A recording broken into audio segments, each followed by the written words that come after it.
Hello everybody, welcome back to my channel, The Vibes Inside. I am Mariana and I will do a full moon reading in the sign of Taurus, happening on the 15th of November 2024.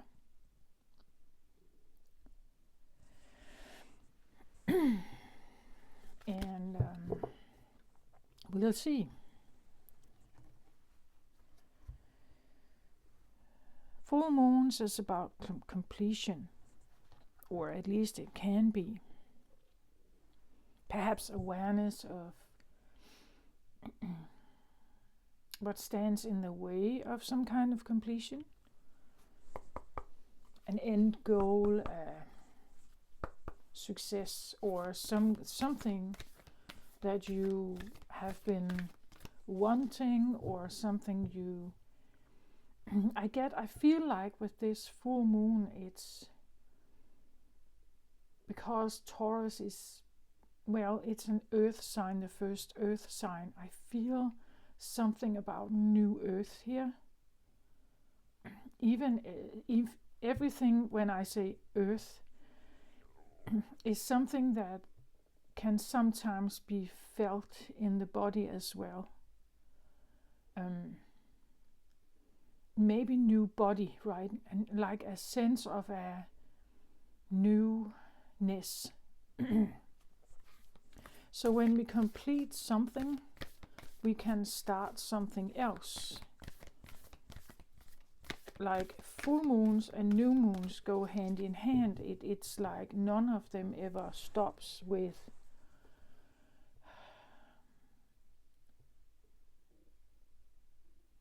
trying to manifest something new and building on that, or adapting to that over a period of time. Eventually you get to a point where maybe you have learned, or you have grown or something. Again, you could have, let's say you've started a diet half a year ago when there was a new moon in Taurus. And now 6 months later, you come to the full moon. Now you may have achieved your weight goal or something like that. It could be something else. It could be something about, again, new earth. I feel like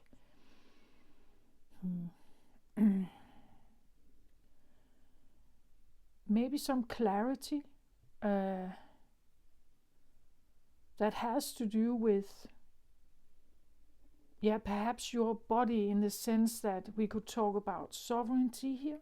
We could talk about an awareness that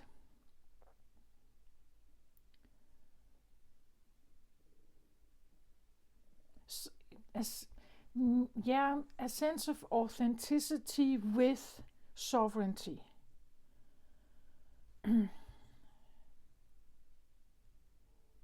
Over your body, right? Over your money, over your time, over what's yours is kind of yours. Your way, your persona, your behaviors, your choices, your everything that is, you could say, yours,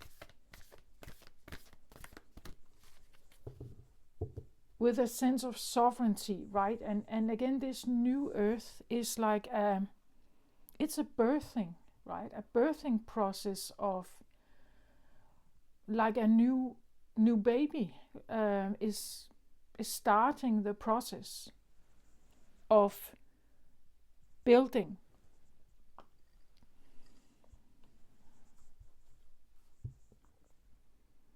Building momentum. It could be that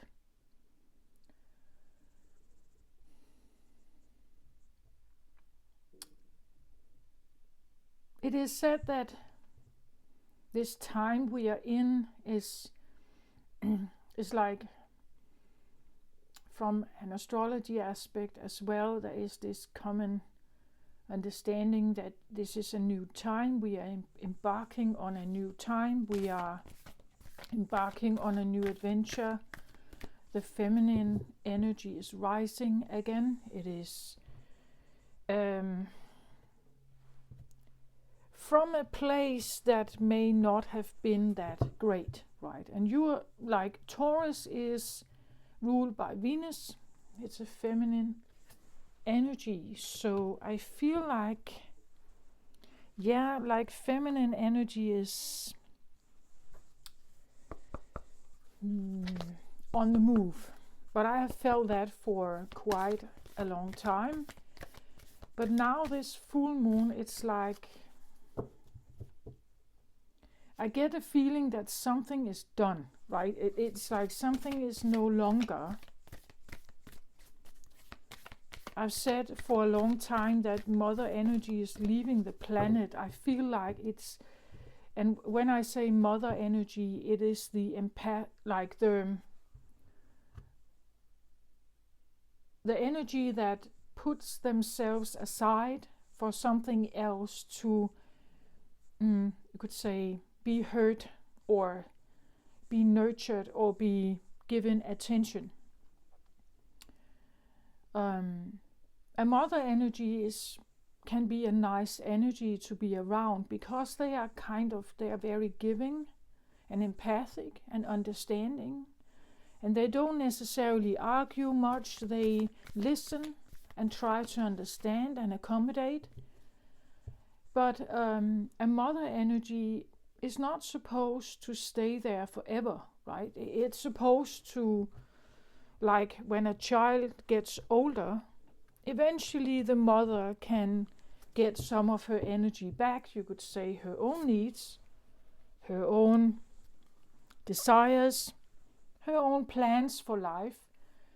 It's not supposed to be someone who stands in service for others entirely forever.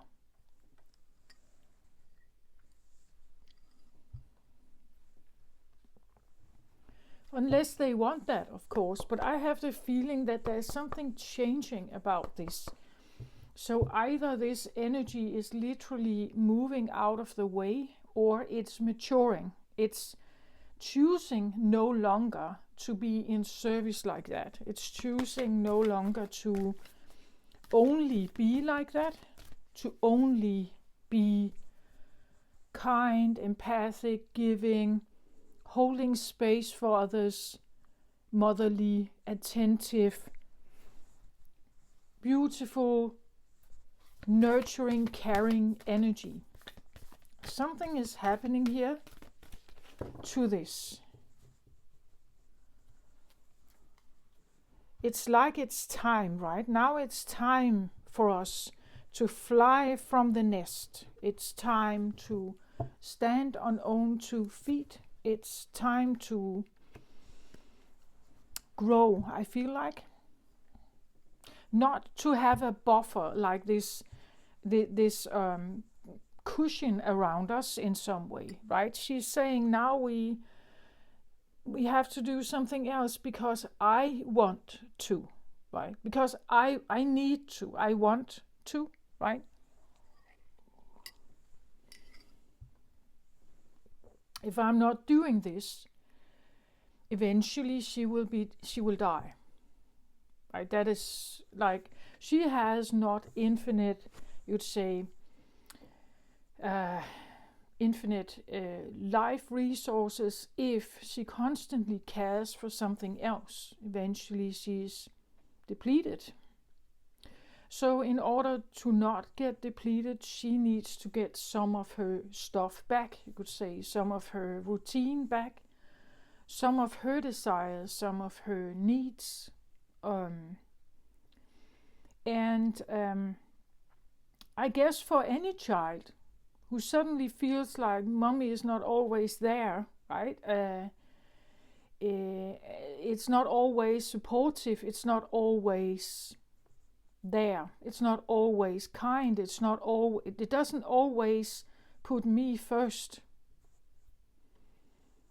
I think this is like a tendency that is kind of coming in, like that there's something that is not as secured or safe or the same. It's not the same. It's not the same as it has been.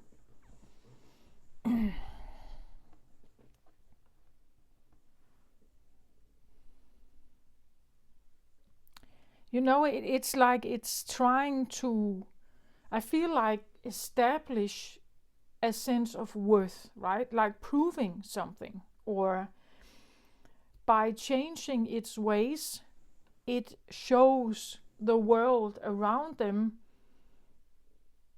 that they have maybe been dependent on this, right? That the greatness or their achievements have maybe been dependent on a buffer, right? And without this buffer, they are actually not that successful, or they are not that great, or they are not that. I have that feeling that there's something happening about this. It has been for a long time. But it's, well, it could come in with a smash. But I don't feel like that's like the purpose is not that. It's more like when I'm gone, will they notice, right? When I'm gone, will they notice?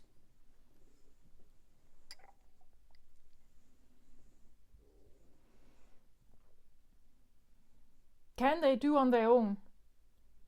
Or,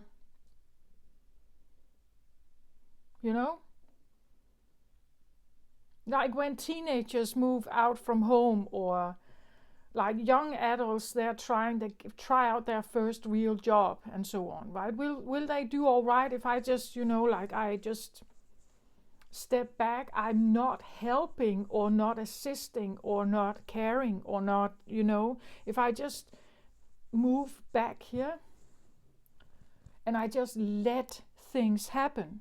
I let it happen. I'm not, I'm not telling them, meaning that there is no warning. Like there is no, like in the wind, there's no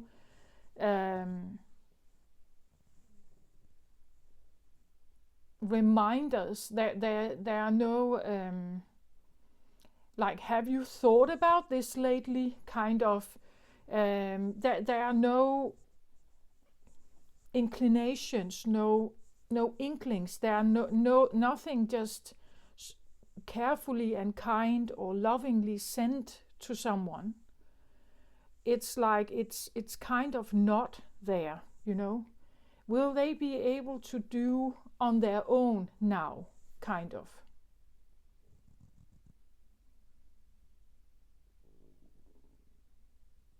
Because I have to rejuvenate, or I have to be self-caring now. I have to go somewhere, right? I have to leave for a moment to kind of nurture myself now.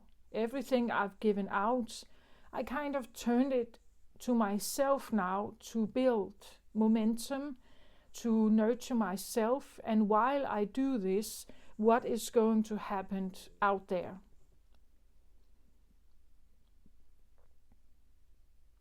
This can be with, we feel it, all of us feel some of this, I guess. It can be, things are happening in friendships, right? Things are happening in marriages. Because there's always this dynamic, right? A dynamic of a giver and a taker, or giving and taking energy, but maybe it hasn't been, one is giving one thing and receiving another thing. And one is giving something and receiving something else from someone else. It's usually some kind of cooperation, but there could be something here that is changing, I feel like.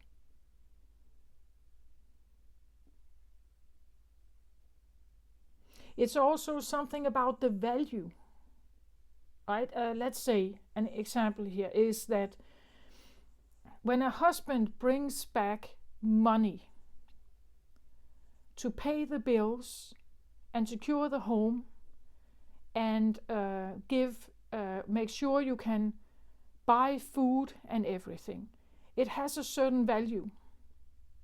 A value that is, and there's a proof, right? There is a money transfer, there is food on the table, there is a house to sleep in, there is a bed and a warmth and food and shelter and everything.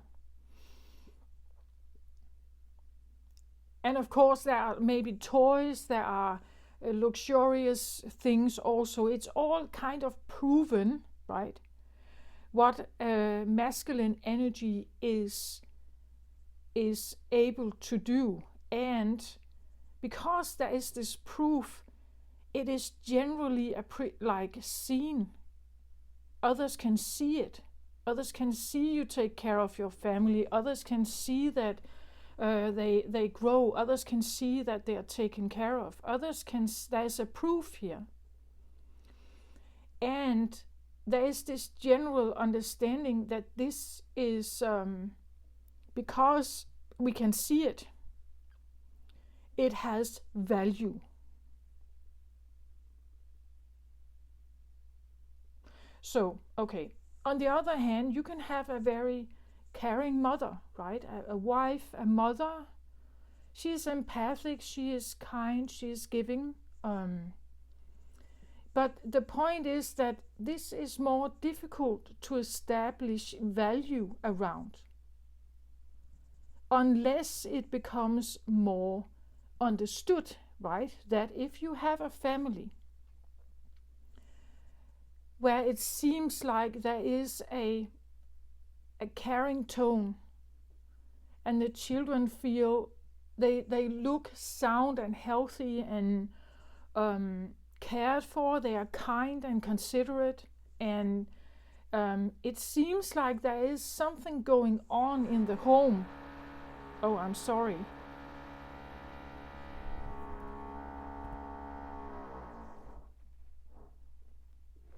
Someone is drilling in the building here. I'm sorry.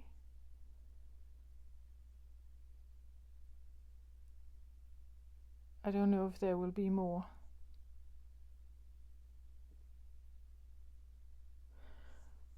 Okay, but well, I just talked about the mother, right? I talked about, or usually the mother, the home, the base, the nurture, the caring, the consideration, an attentive mother, a mother that is, she sets the tone in the home, you would say.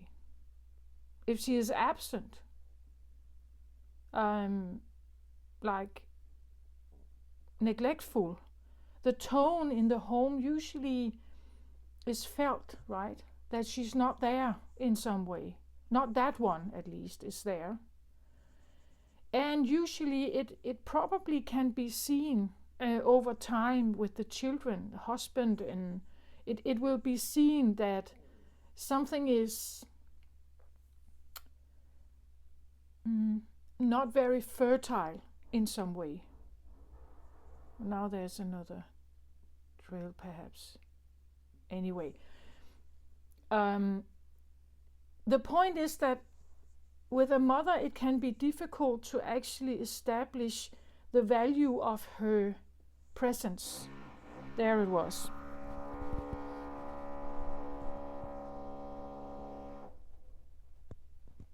I'm sorry.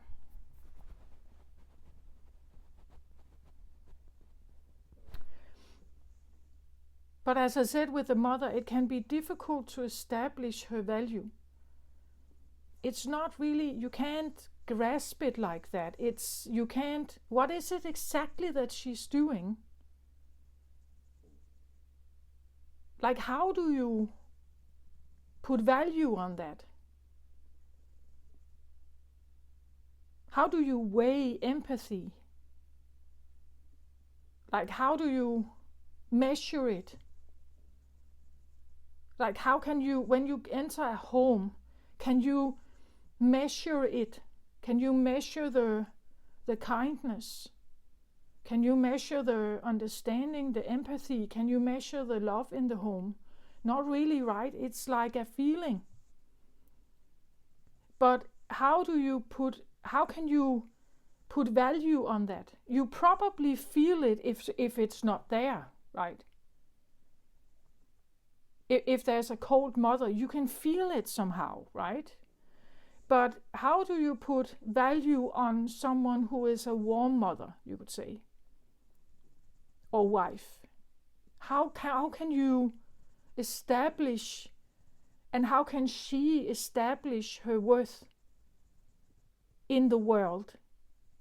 How can you show others, right? How can you prove that you have value, right? That you are a woman of a certain kind.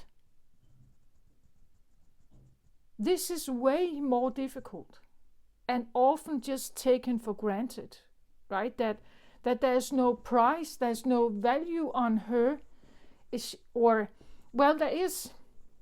there's hope that she's like this, right? But she can be gifted things, right? Maybe the husband wants to give her something, gives her a jewelry or flowers, or he wants to make her happy in some way. Maybe he is inviting her to travel or something like that. He's trying to appreciate her for being this way. She can be this way, as I said, and she has been giving of this energy. If nobody appreciates it, it's taken for granted. It's just a given that she's kind of like this. Eventually she's withering, like she can't sustain it unless it is actually seen, unless it's actually appreciated, unless it's given value, right? Otherwise, she's worthless. Like she could feel like she's worthless if nobody says so, or if nobody cares, if nobody are attentive to her. So I hope I've made that a little more clear what I mean about it. This is what she's doing now. It's like there's this. It's like we have our head in the clouds, and we forget what is actually nearby and close to us every single day. And we don't appreciate it. That's kind of the feeling that I get, and that she is like withdrawing her energy now to, you could say, rebuild her worth, rebuild herself. Because she doesn't want to be unhappy, she doesn't want to be sad. So she is withdrawing her energy. She's not fighting, she doesn't want to fight.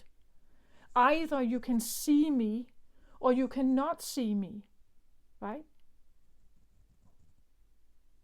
By withdrawing her energy, she could make people realize something. If they are still not seeing it, maybe they never have. So that's kind of what I feel, right? That this is what I feel like. So Taurus's body, it's money, it is securities, food, house, something like that, a safety, a safe place to be.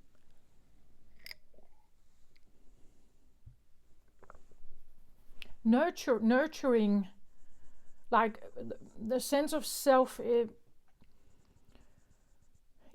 can have a sense of mother energy as well, but I actually feel like it's more something about the rebuilding, a change. And change is normal for feminine energy.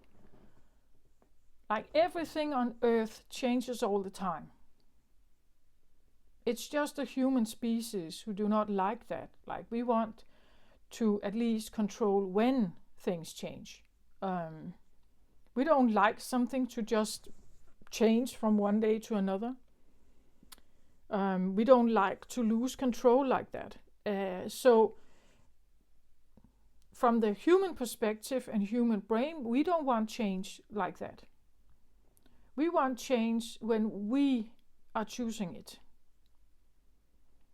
not the other way around. And I feel like she's kind of saying, nah, I don't think so. I'm gonna do what I'm gonna do. Right? That's kind of what I feel like. Something is, I don't know, can you feel it in your body that there's something changing in some way? This full moon could indicate that there is a milestone reached in some way. Maybe not all of it, right? But there's a milestone reached. That you have come to a certain milestone, or you're looking at it. You're facing this bump in the road, and you're kind of measuring it and figuring out how am I going to, and will I do that? Like if I take this leap, if I throw it off the road, then I must also be prepared to actually move forward, right? Sometimes the bumps in the roads are a feeling of like a protective mechanism, that we're not doing it because then we're actually really challenged with something. So maybe I shouldn't do it yet. There could be this feeling of looking at something, or you're very close to finishing something with the full moon, right? That it's coming up. You have the opportunity to say, I know this is still there, but I want to be done with it, right? I really want to be done with this. Help me with this, right? That this can be your ritual for the full moon. I'm done with something. And you could say, when I talk about the mother energy, one of the things about mother energy is that she's second. That's what she does. She puts herself aside and she lets something else take up the space for a moment, right? And she gives her nurture and attention to it. Thereby she makes herself second. There's something else that controls the matter. The needs of this is regarded as more important, so she is second. And there could be something about the idea of being second that is moving out of the way. That's what I feel like. Not wanting to be second, right? That she has a sovereignty of her own, and is no longer available. I feel like she's choosing not to be available. Because she has to. That's what I feel like. Okay, so let's have a look here. Center card here I get shine your light.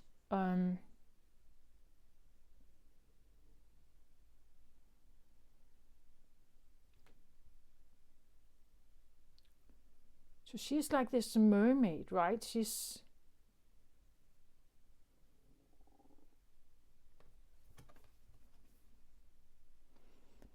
actually, when I see this, it feels to me like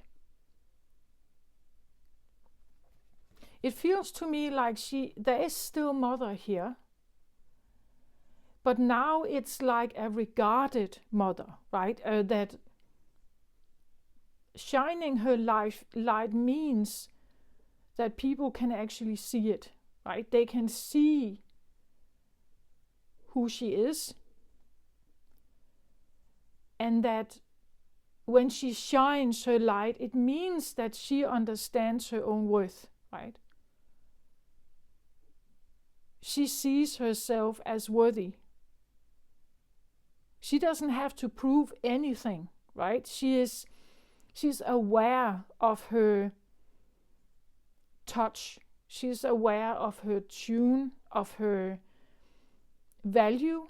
She is understanding it, and this is what she shines out, right? That if you come around someone like this, they know their worth. They know how important they are to others' well-being, right? To the children's well-being. She knows that she has worth. She knows that she is aware, this one. She's aware. That again, I get something about, authenticity, but also sovereignty, right? It's like I'm not second. If I am second, it's a choice I make, not because I'm expected to, not because I'm coerced to, not because I'm forced to. I'm choosing it if I find it of value to me, right? I choose it because it's what's right for Earth. It's right for the home. Then I choose to do something. And I should never, ever, ever be questioned, never, ever be argued with about what choice I make, right? That's what I feel like I get from this. So when she stands there as this water mother here, like you can't, I guess Shamaran, have you seen that movie on Netflix, Shamaran? I get something like this with her as well. She's very, very, very beautiful energy.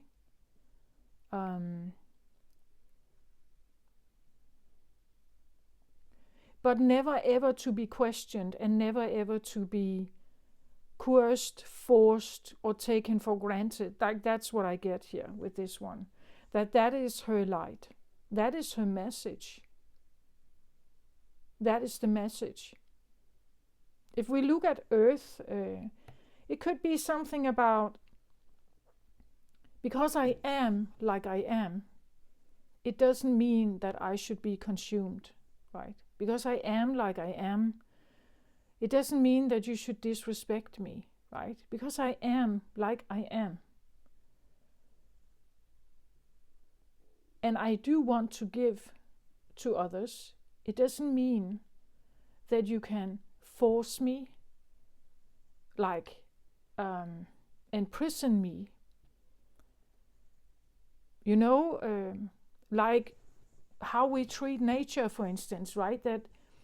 But we believe that we can just control it, right? That she cannot be controlled, right? She is never ever to be questioned. That's not a thing even. It's not permitted. Because this is her earth, right? It's her earth. She is earth. It's her rules. Never ever question me, she's saying. That's what I feel like. Never ever question me, what I am, how I work. Right? Never ever question how I work. If I choose something, if I put attention on it, if I prioritize it, it's because there is a reason, right? Yeah, so something like that. That's what I get from this one. Very blue, very purple. It's very I get spiritual, intuitive, very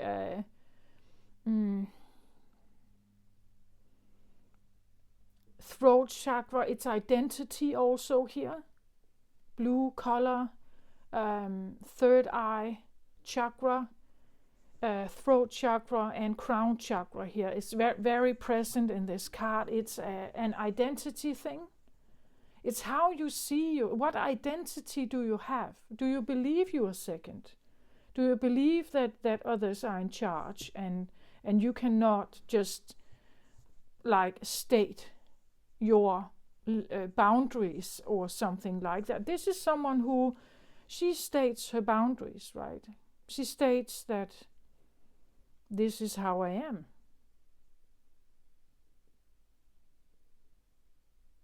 Like it cannot be negotiated. It's not for sale. It's not a negotiation. My worth is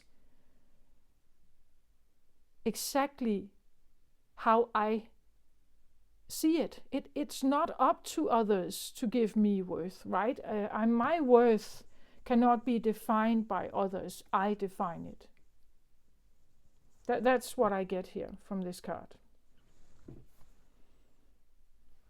Queen Esther, crown chakra. So I get the morning star. My ego is in service of my soul, and I trust my soul's divine timing. So morning star, meaning that something is brewing, right? Something is beginning here. Something is brewing or beginning, and maybe that's why with the full moon, that something comes to closure and something else is ready to start here. Something else is ready to start. Her ego is now in service of her soul. And the soul is also here, right? That this is her soul. How bright this is. This is now known in the crown chakra. It's conscious. It's very conscious now. It's like something that may have been very unconscious of their worth, not knowing it, is now becoming very conscious of it. Very conscious. And because of this, it's no longer debatable. It cannot be argued. Others may have their opinion. It doesn't matter, because she knows now. She's not relying on other people's judgment. She knows now.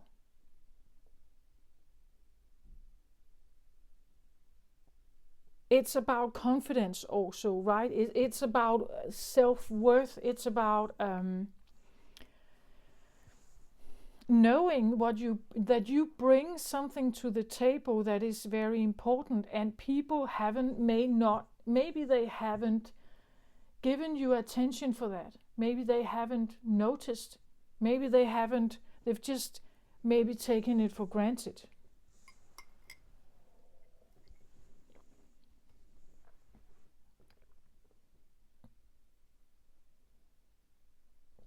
This whole idea of putting someone else first for a moment and allowing yourself to kind of be the womb, right? An extended womb is a very special task, but not easy to perform. And you're not supposed to stay here forever, right? You're supposed to eventually let go. And that's what she's doing now. She's saying, my time of this extended womb is done. I don't want to put my energy into this anymore. What has been in the center here no longer is my responsibility. It's no longer my worry. That's what I feel like here, right? This is me, right? She's saying that I no longer need to. I'm not obliged to. It's not something I must do. It's not something that she can do it, right? But it's not something that she has to do. She's like, she can choose not to. In a marriage, this would be where you have a feminine energy that is retrieving their energy back, becoming more silent, becoming more cold. This is where she is she's realizing that the things she has put her energy into they just take it, but they never really show her any regard. They're not letting her know her worth, right? They're not letting her know that she is worthy. And eventually, if someone stays in a marriage for a very long time, they can end up feeling extremely unworthy because nobody notices. They just take it for granted. She's second, right? She's always second, or third, or fourth, or fifth. She ends up becoming fifth, perhaps. But doing an enormous amount of work that nobody's seeing. The well-being of others is maybe because of her, but nobody puts value on it.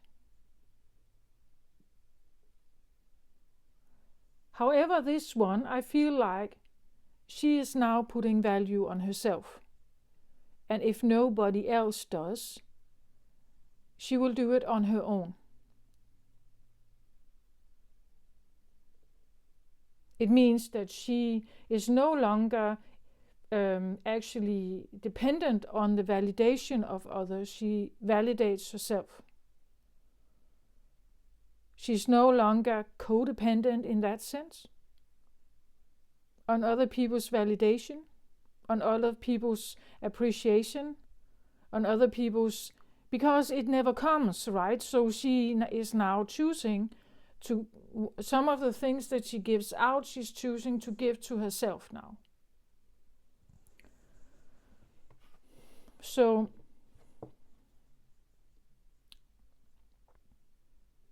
root position here, I get wind.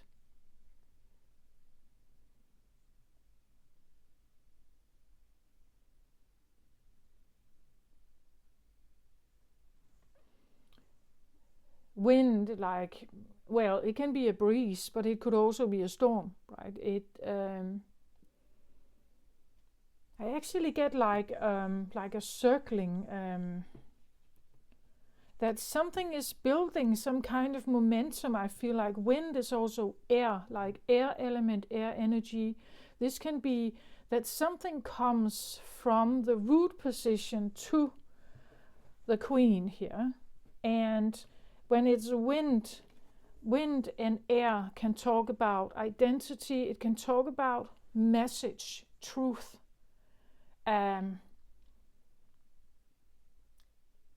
A truth that this one is carrying. I said it already, air element, claircognizant, something that has to do with throat chakra, third eye chakra. This is, we see her a bit dimmed here, right? But it's becoming more and more. Like this identity here of her is becoming more and more. It's like I feel like it's circling, like building momentum, like when what is that called? A hurricane is building momentum. It starts out small, but then it builds more and more and more and more, becomes more and more apparent. And the more she builds here, the more confident she becomes. Her truth is building here. This persona that we see here is building.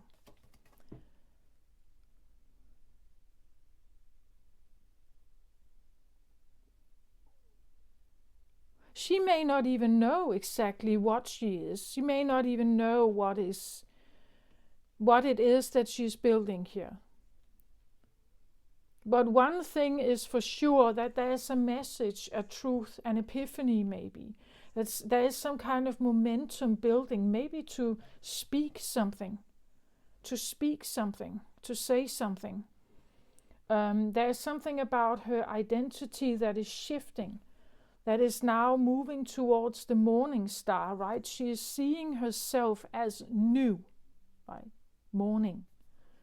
The dawn of something here. Something is dawning on her, perhaps.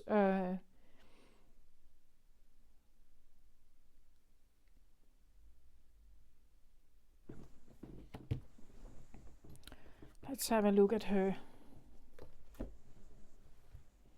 But there's a big crown here on her, right? She has a big crown. So there's definitely something about, I feel like stepping up, or something about the, something about worth in some sense.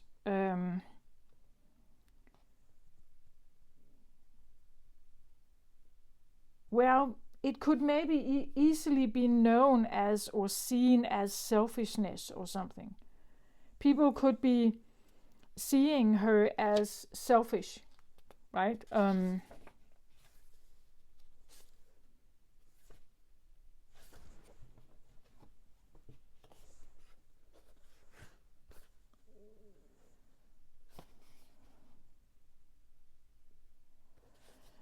That could be what, like, people may realize that when a woman shifts like that, it could be regarded as selfish. That she's selfish. Because she's now putting herself first.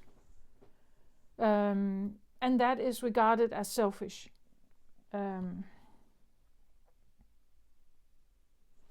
So it says here that Queen Esther is representing the powerful combination of feminine intuition and divine timing.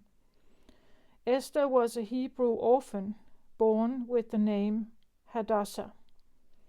Raised by her cousin Mordecai, she lived with the Jewish community in exile in Persia during the 5th century BC. Mordecai became aware of a plot against the Jewish people created by the king's chief minister, Haman.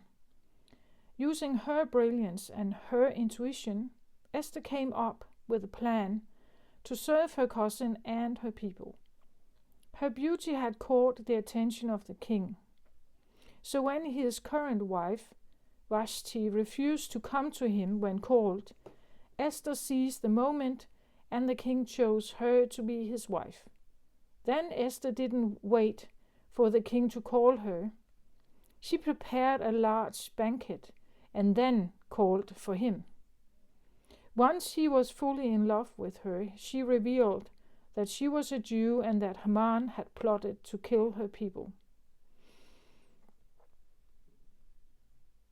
The book of Esther is the Tanakh, or the Hebrew scripture is known as the scroll or the Megillah, and it is read twice out loud, once in the morning and the evening during the festival of Purim to celebrate the memory of Esther's brave actions.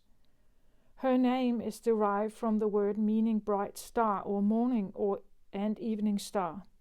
This is the name she grew into when she courageously trusted her intuition and used its divine timing to save herself and her people. Wow, this is interesting, right? It's like she is deliberately throwing herself into the arms of Haman, who was the king's chief minister. The king's chief minister created a plot against the Jewish people. So what she did was she married the king. So now when she was married with the king, the chief minister couldn't really perform this killing of her people. It's a sacrifice. So maybe you're realizing you have to do something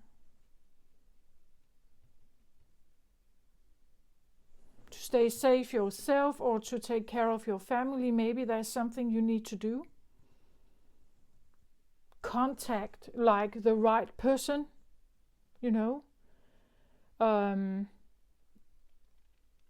and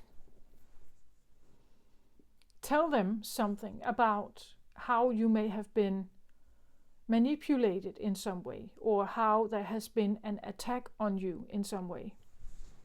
But you have to talk to the right person, and you have to make yourself, you could say, important enough to that person.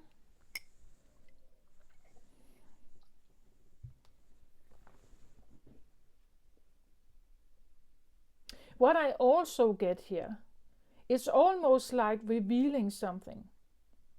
The wind again could be a message, a truth, some kind of, and shine your light could be maybe you are revealing something.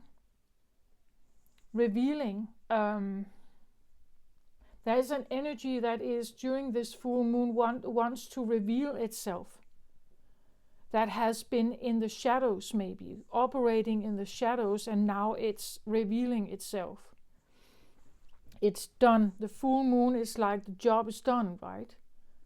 So now I can reveal like the message to the king, right? I can reveal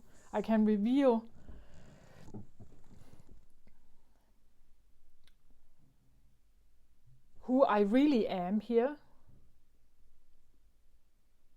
Who I really am.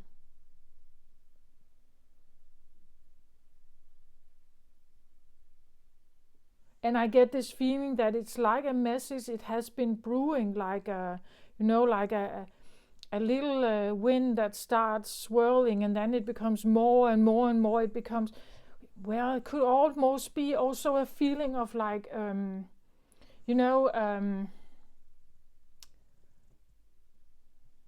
spreading some kind of not message here. Like rings in the water. When you throw a stone, it doesn't just make one, it actually makes more.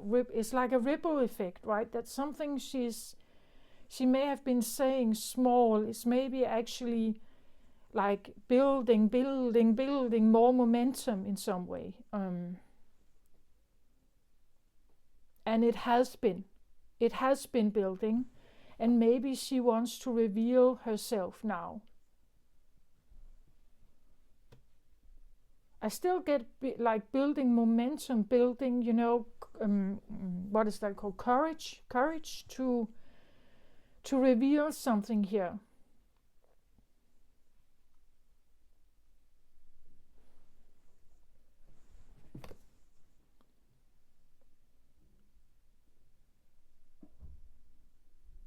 She chose to be the queen in an environment that has nothing to do with her. The reason why she did that is not for her own good, but for the good of her people. Maybe there's something that feels like it should be done for a greater good and not just for selfish reason. That's why the ego is now in service of the soul, that there's something bigger at hand. It's not just my personal little world. It has to do with a bigger picture. It has to do with a larger scale or many people, right? And if I do this, potentially it could affect all of them, right? It could affect all of my family. It could affect all of my maybe women in a society, or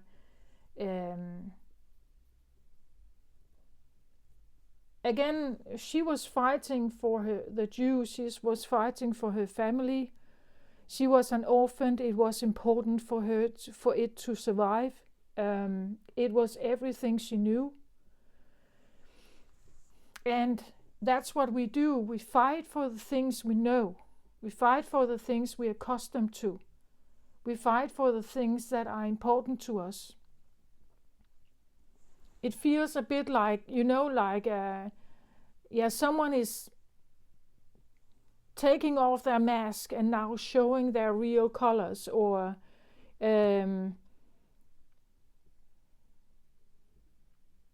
she did a manipulative move to get herself inside, like to get with the king and get his attention and make herself useful and liked and adored. And when he got hooked on her, when she got married to him, then she is now revealing her true religion her true people. So that's what I feel like. There is something about, with Esther here, there's something about,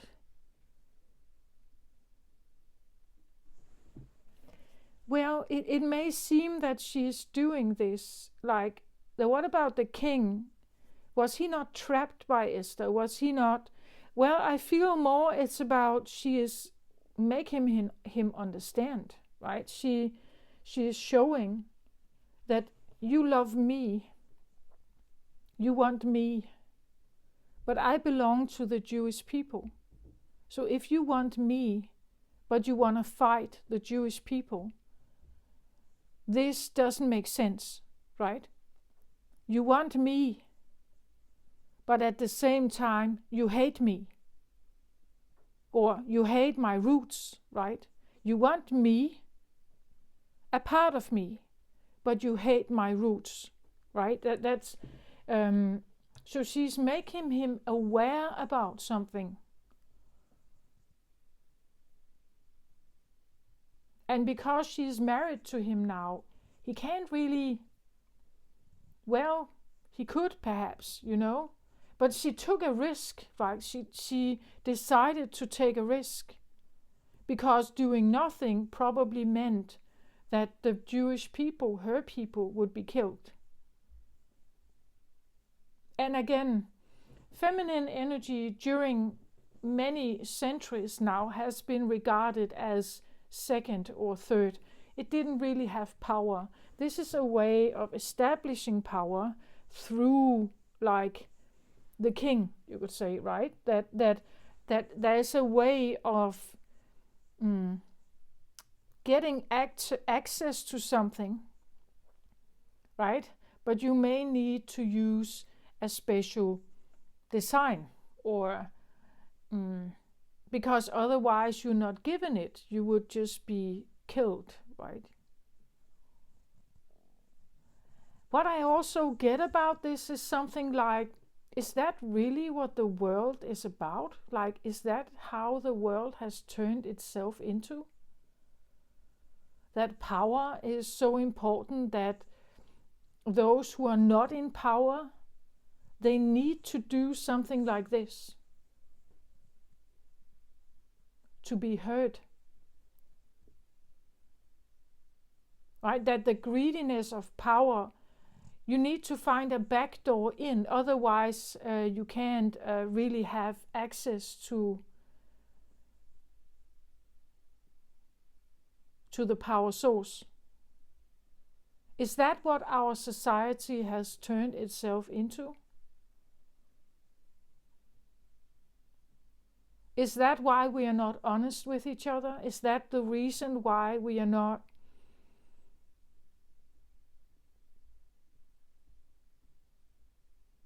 Is that the shallowness? Like the king got attracted to her looks, right? But not her roots, right? Not her voice, not her beliefs, not anything else that is inside her. He's just wanting the surface, right? That the surface. And then she's revealing something else about herself, right?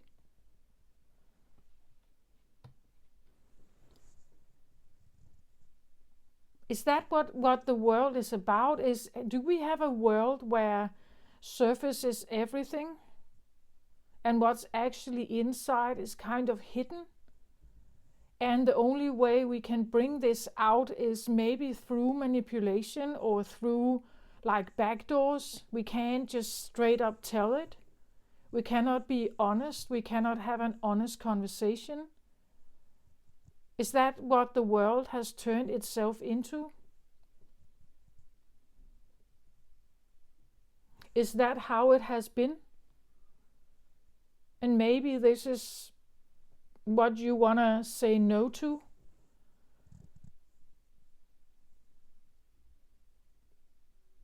I'm just wondering, right? Was that really necessary? But I get it. Like, if she wanted to have an audience with the king, she probably wouldn't have one. Not like that. Like if she came with a political matter, but when she comes with another matter, she could have an audience. And that's what I feel like. It's like there's a theme of that the only way a feminine energy in the past at least could have something to say is through the sexual approach, the sensual, the seductive approach. But that's not at all what she is necessarily. She's way more than that, which she is showing here also. She's way more than that.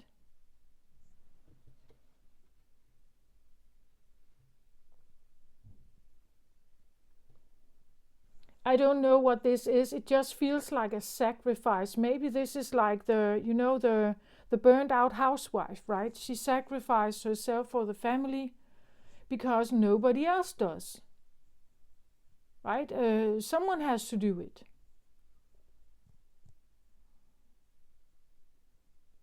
For her beliefs to still be given, like told or given on to, again, if she doesn't do it, who will if she is not giving empathy to her children, how will they know about it? What kind of people will they become when they grow up? Someone has to like teach them, right? Someone has to teach them kindness. Someone has to teach them empathy for them to be able to actually understand it in the world with others, right? Otherwise, we become monsters. She has an agenda here, right? Maybe she became the housewife, right? That was her sacrifice. And she taught her children, she showed her children something. And there was a reason, right? It's because she has roots. She has a root system. And that root system is supposed to be passed on. Otherwise, it's not existing. Then she doesn't exist. Everything she is and was, and the roots she comes from, doesn't exist. It's lost in time. It's forgotten. Like the old scriptures of, I don't know, of ancient civilizations. If she's not passing it on, how is it supposed to survive then? She could be in that kind of service, right? That she is in something to influence it in some way. And maybe it has been hidden, like she hasn't told anyone, but I feel like she's very much aware now of her soul brightness here. And maybe there's something she knows she has to do, or she is already in it. And now it's shown, now it's told, now it comes to the surface, now it has to be told. And if she is withdrawing her energy, what will happen, right? What will happen to the family? What will happen to the children?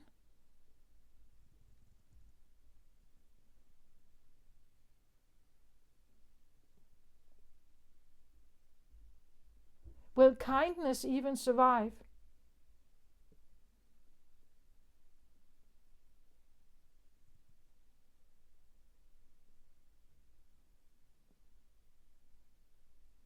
Will there be a hot meal? Will there be a hug or a kiss?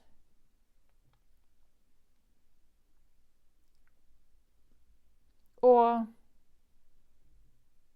is it lost forever?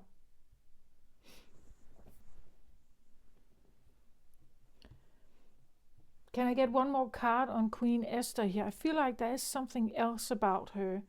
Like the story I read in the book, yeah, I get it, but it's like she feels a bit different than that to me.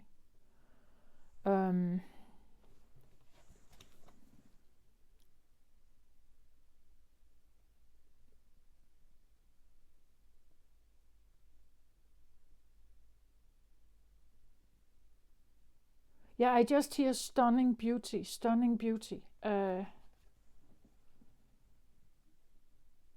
if you make yourself stunningly beautiful, you can get a back door in. You can impact something. If you get stunningly perfect or beautiful, you can get a back door in and impact something. In whatever way your soul wants to have an impact. That's how the world currently works with men. Like that men are superficial, they see what they see, they don't really see what's in you, inside. They only see the exterior, and if they like that, it's enough. Until they figure out that you are actually Jewish, right? Or you are actually not, you don't like their decisions at all. It's a bit, I get a Neo vibe, you know, like Neo from the Matrix, right? That he puts himself in there. Well, it would have been better if he masks himself as one of these the sunglasses guys there, right? If he masked himself with that kind of image, he wouldn't be. He could walk around in there, right? And nobody would see him. And he could do his thing, right?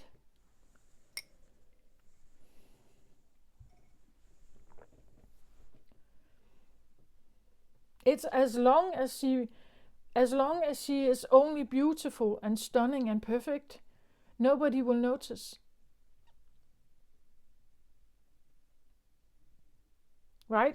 She could have an entirely different agenda, but nobody will notice if you're just stunning, beautiful, or perfect here. Perfect meaning that you could have a certain behavior, and that behavior makes you the ideal wife, for instance, or mother, right? Considered ideal wife or mother, wife and mother material. So if you just act like this and look like this, you could have a doorway in, a back door in, which has been the only way for feminine energy for centuries to impact something. It's secondary, or it's, you know, like like a back door in.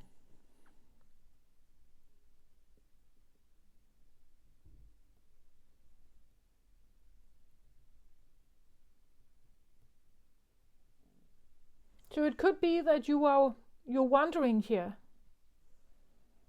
Maybe you want to be, you know, like start a grassroots movement, or you want to impact something. But in order to have access to it, you need its confidence. You need its trust. You need its. I get a bit of a spy vibe here. You know, like to infiltrate. Yeah, infiltrate.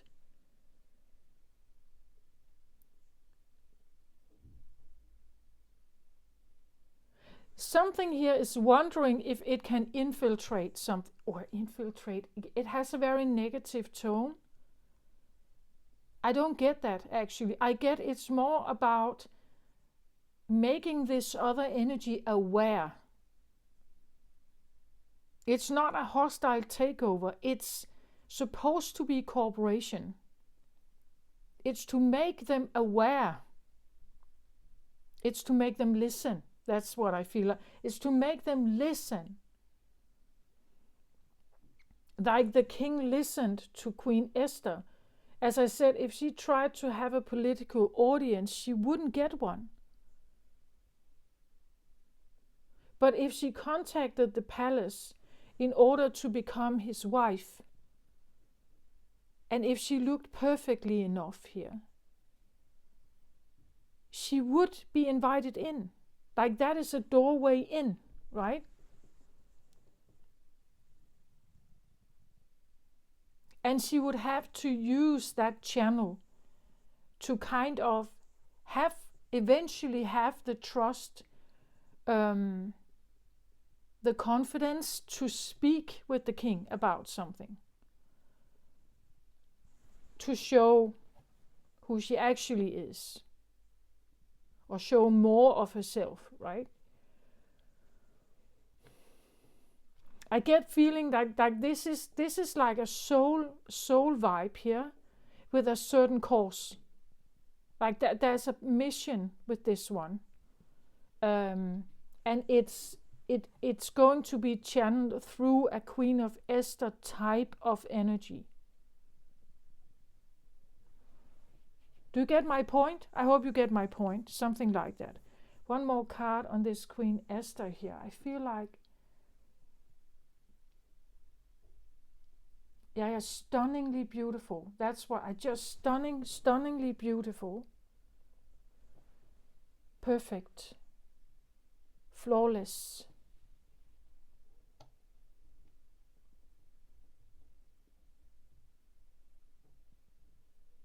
Like everything about her makes her, like putting a crown on her is perfect, right? Like that is, she is adorable and perfect and stunningly beautiful herself. But it's like she's, when giving her a crown makes her even more, right? It's now I get something like what is that called? Helena of Troy, right? Like someone who is utterly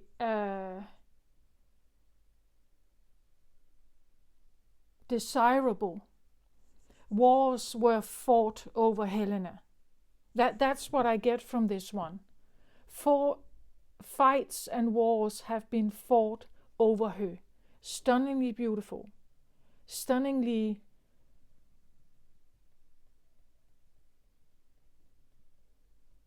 attractive. Born to be a queen, right? She has to be a queen.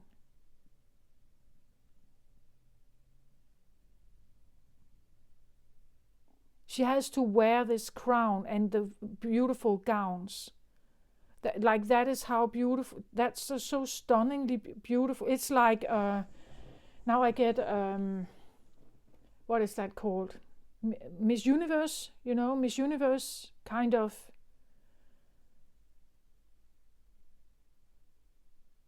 Stunningly beautiful and perfect. She has to be a crown figure, right? That is, she's supposed to be a crown figure.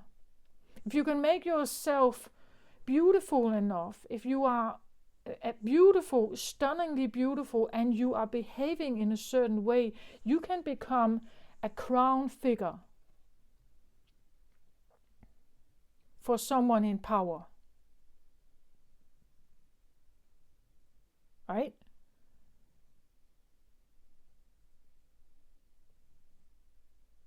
You that makes you worthy of their attention, right?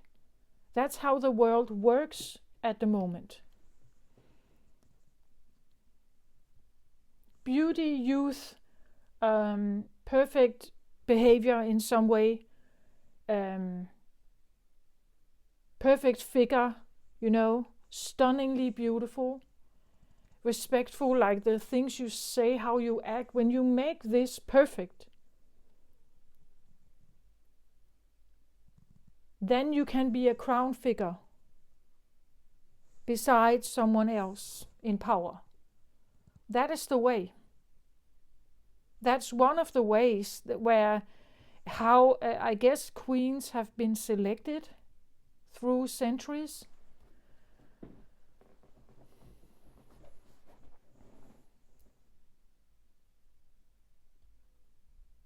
And there is a sense of sacrifice, because maybe she had to do something, maybe she had to diet, maybe she had to get plastic surgery, maybe she had to, I don't know, maybe she had to dye her hair, maybe she had to take really good care of her skin, to make herself so attractive. But that is not her agenda, right? Her agenda is something else here. Something that has to do with, I feel like, more people, like a broader perspective of people, or a variety of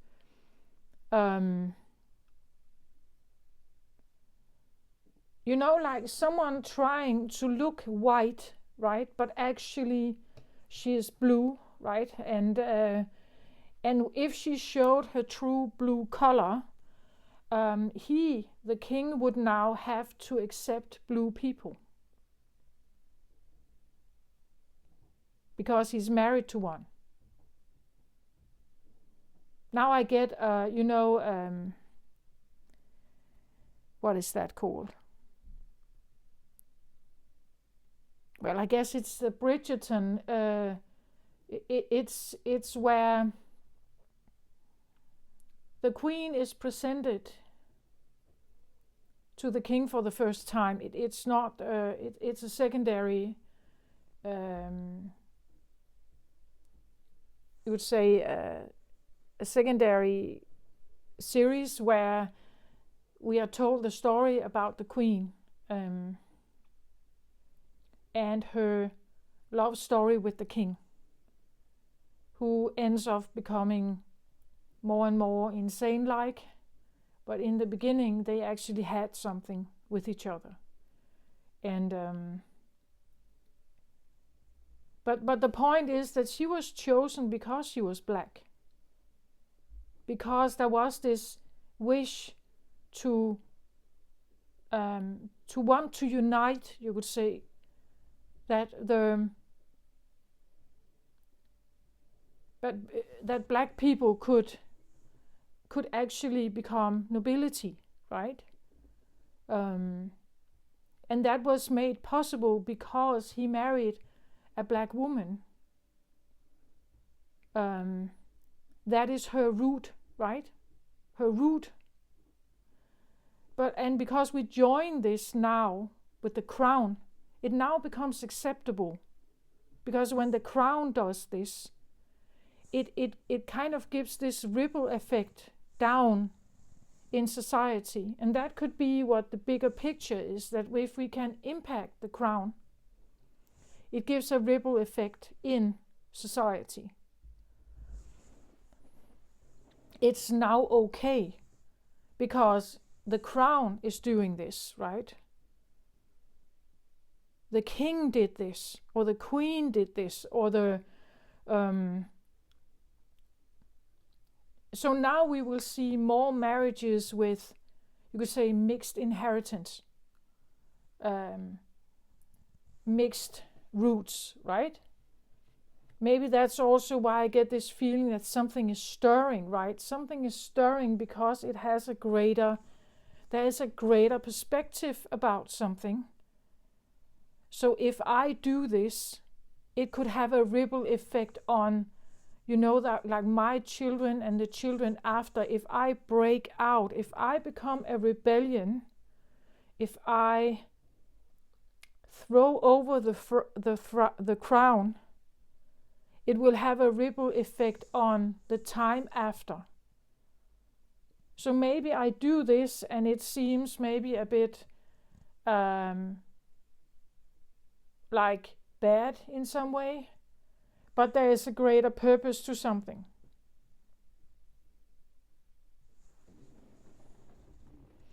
From her point of view, there is a greater purpose. I want one more card on this Queen Esther here, please.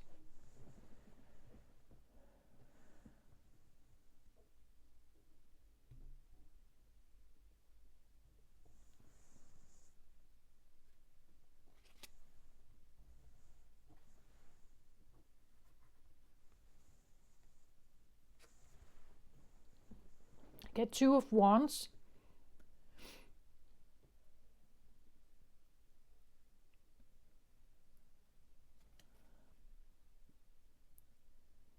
Well, 2s can sometimes indicate 2 choices, 2 ways, 2 doors. Should I choose one or the other? It's like he's looking at this doorway, like this portal, right? And there's this beautiful stallion in the way here. Or it's standing there. And he's kind of looking at it. We see how the sun shines here. It shines right on this portal. And he's looking at it, right? And if the stallion wasn't there, you could just go through it towards the sunshine, this beautiful, abundant, warm place. But this one is kind of still standing on the outside and can just look at. It's almost also like the stallion is in some kind of spotlight, right? That someone here is in a spotlight, but this one is not. You know? Like looking at, why is this one in a spotlight? We could have, again, this idea of why are, like from tradition, there is this idea that men are first and women are second, boys are better than girls. Like there's this in society still a view that male leaders are preferred and so on. It's a long history of this. So there could be someone who stands here looking at someone who seems to be in this golden portal, right? Favored in some way. And they're looking at it, right? This is not a stallion. It's not even a deer. They don't belong to the same family. Why is this one so honored? Why is this one in so much light and I'm not? Maybe I need to become more like them. Then the sun will shine on me. But becoming more like them means that you cannot stay like this, whatever this is. Maybe this is actually who you are. Maybe this is how you know yourself. This is your normal behavior. This is your, you could say, but I have to adapt, like towards a sense of glory or abundance or status or fame or something. Then I have to become this instead. So there is a choice here, someone standing. Will you do that? Like, do you want to do that? Do you want to be the glorious, adored stallion here? Because then you have to become one.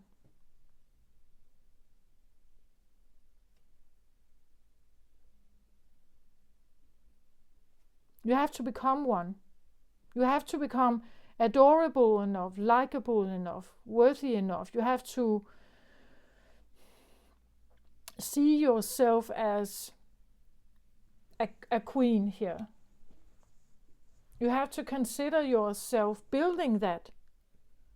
Getting new clothes, trimming yourself, like get the right look. You have to adapt to becoming this one. Then you can stand, then you will be worthy of this portal. You can go towards this shine, the sun. Sun is regarded as,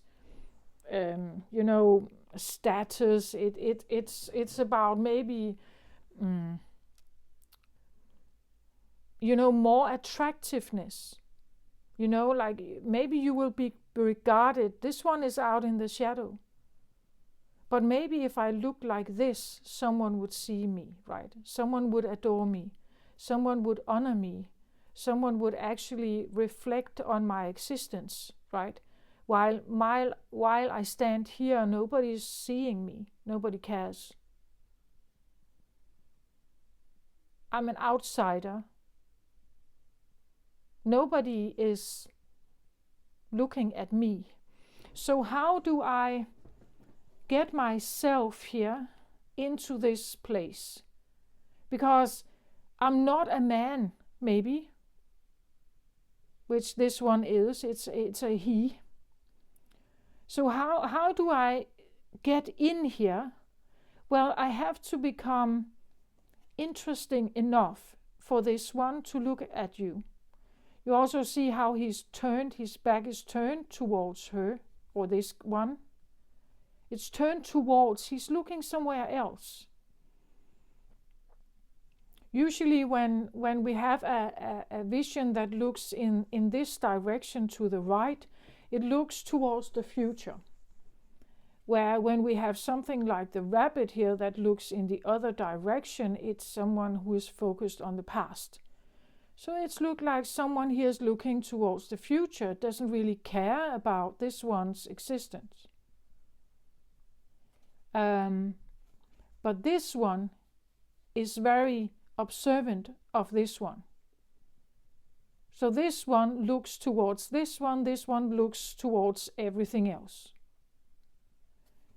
And to get the attention, I feel like someone is wondering maybe how to get the attention. Like, how do I make myself attractive enough, adorable enough, worthy enough, interesting enough for this one? How do I get access to his attention here? So that some of this light could actually become my light, right?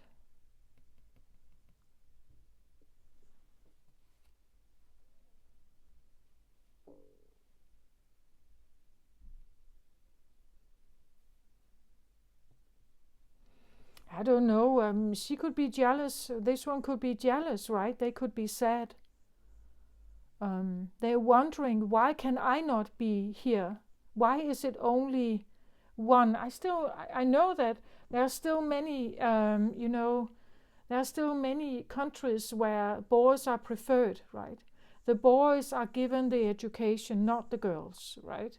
The boys are, even though the girl is actually the one most equipped, like maybe they are the most intelligent, maybe they are more literate, like maybe they would become better readers, maybe they are more like they deduct better,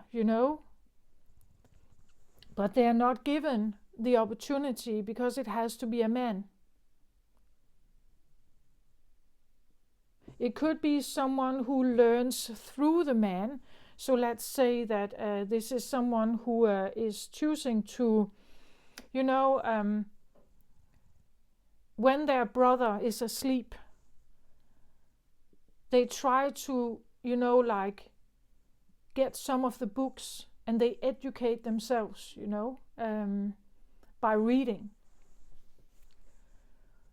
Do you get my point? That if they can't have access to the primary source, they use a secondary way to get it, or to make themselves, they're trying to figure out how to get that.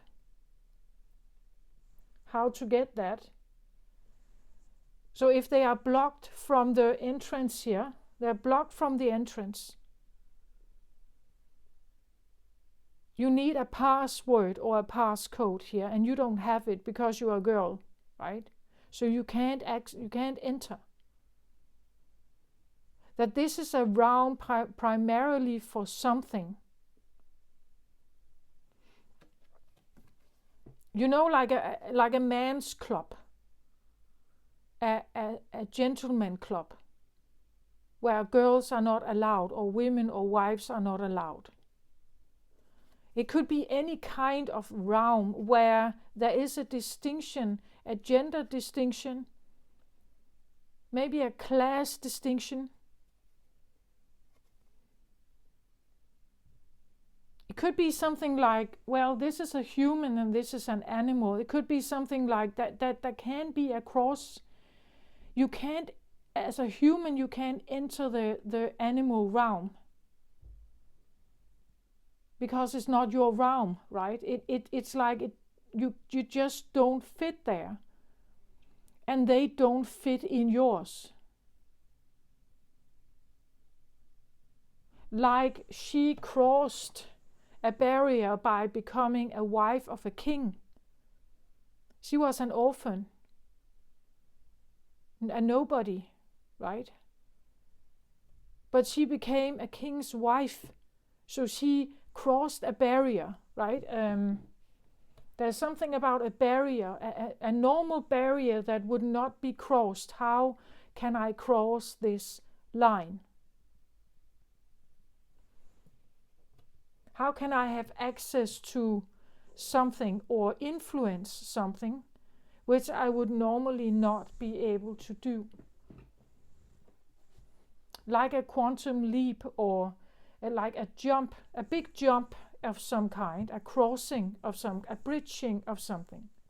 How can I bridge from one to something else? I said something about new earth. How can, like from one earth bridging to a new one, how can I establish this bridge? What gets me from this to this? What do I need? What is necessary to happen from one thing to another? You cannot, for instance, you cannot be a victim and become a victor unless something happens here in between. You don't shift just from one to another without some kind of change here. Right? Something needs to happen with you or the environment you're in. Like the people you normally surround yourself with, if you feel like a victim there, you probably need to shift to another kind where you could feel more victorious. Or where you could have access to something. You can't stay the same and in the same place and expect something new to happen. Here they are pondering, right? They're pondering, what do I need to change to have access or to be over here? Two of Wands usually indicates that there's something that you're looking at that seems better than one you currently have. It seems more attractive. It seems more powerful, or it looks more happy or joyous or safe or abundant or something. Which we can normally have, right? Sometimes we don't appreciate what we already have.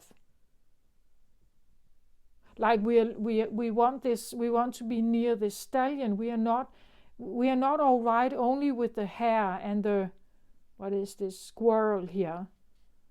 Like the hare and the squirrel we're used to. But this one, it's like being fascinated by something and wanting to be part of it, but forgetting about those who you're normally around.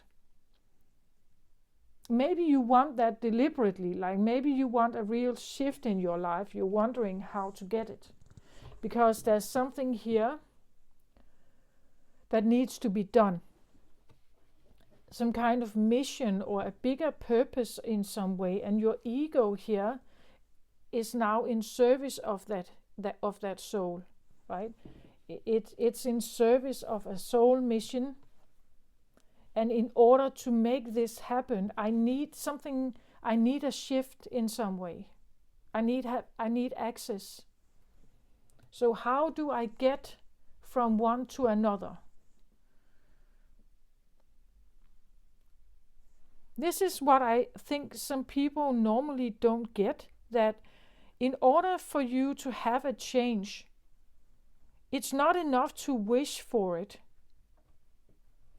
You know, it's not going to just dump or just arrive in your lap like that without you doing anything. You need to change something. Within yourself, in your environment, with the way you live, with the way you treat or talk or speak or something. If you want to have an impact on something or someone else, yeah, maybe you need to become stunningly beautiful, as I said, very Venus-like, for this stallion to even notice you, right? And if you feel like this is what you want to do, if that is what you want, well, then you are maybe prepared to go through a transformation like this because you need access to them. You need to let them in here, let you in.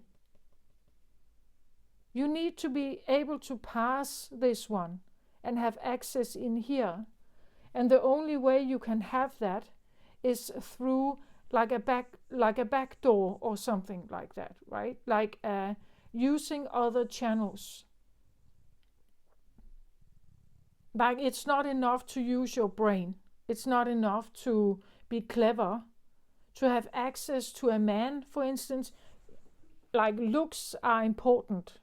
Like no matter whether we like it or not, it is true.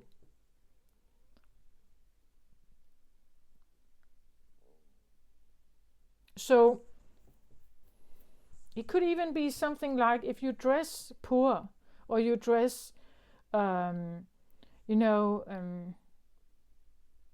they look a little bit like a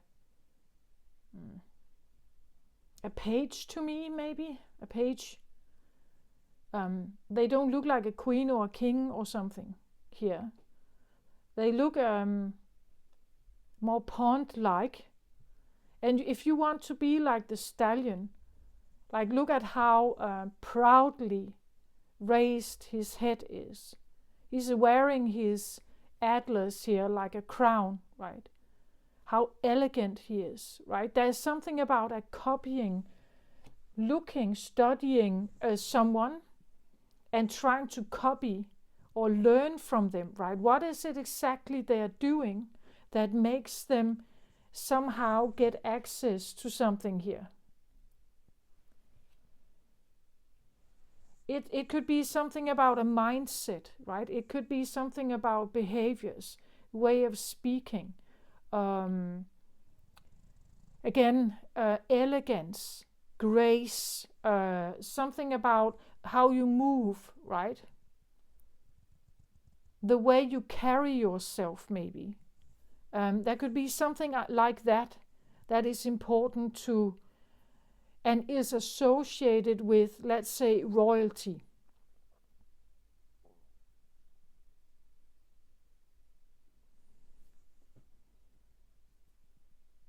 And when I say royalty, it doesn't mean necessarily like the royalty in your country. It just means that you elevate your own worth, right? You elevate your own worth in the sense that you are wearing this crown here of self-worth, right? You start to move more elegant, perhaps. You don't have like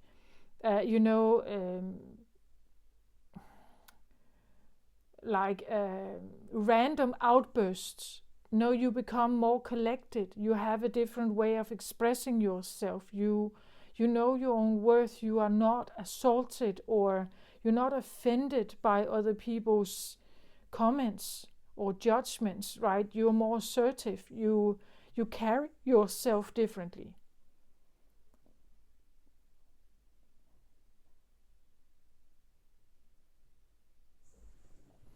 This one, shine your light. Let me have one more card here.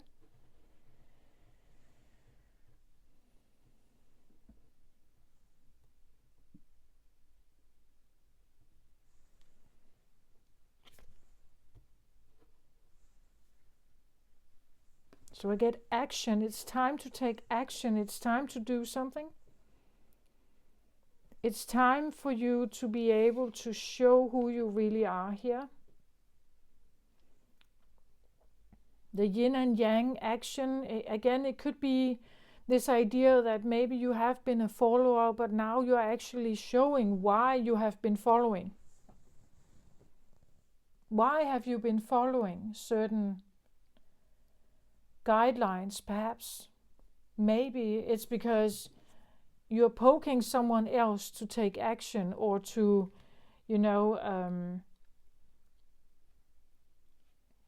it is set in a way like behind every successful man is a powerful woman, right? That there's and this woman has a way of, well, she can influence him in some way. Not to say that he's not thinking for himself, of course he is. But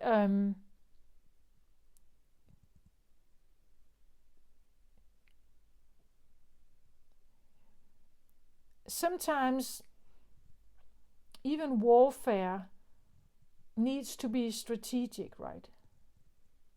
Sometimes even warfare needs to take a breather and think about certain consequences. And this is what a woman can do. Like, she can say, have you thought this through, right? Have you considered the casualties? Have you considered this and this and this? And this input helps him become an even better leader, or you would say, because masculine energy can be quick and fiery and ruthless, but she has a way of, calming it down. Or maybe, if there is a sentence to be passed, she can make it a little more round. She can round the edges a little bit with her way, right?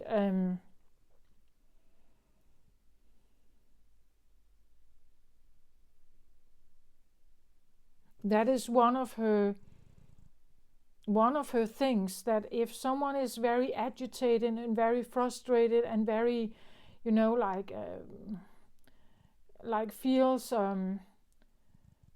frustrated and angry, right? A woman can put her water around him, right? She can spread her water around him, like and like a graceful, kind sweeping of water, right? That can sometimes calm him a bit down, right? This is one of the things a woman can do, right? That she has a way of making life more bearable sometimes, right? She has this motherly tendency, right, to be able to cast the water out in this gentle, calming way. She can do this. I'm not saying that all women do this. I say that the motherly women, they can do this. Like, it's a very special thing to be able to do.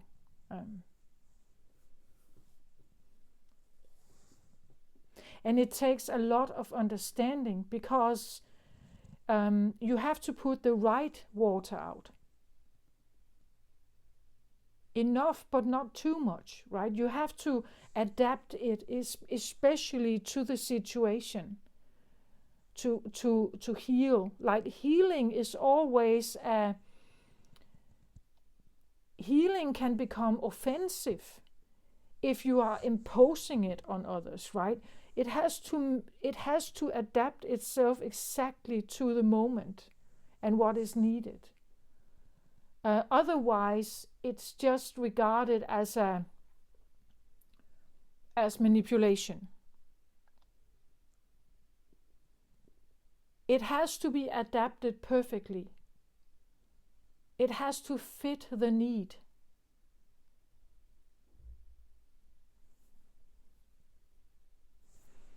Okay, wind. One more card on this one.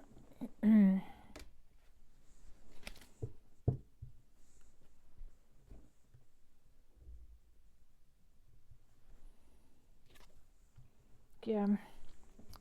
So I get healing here, like healing.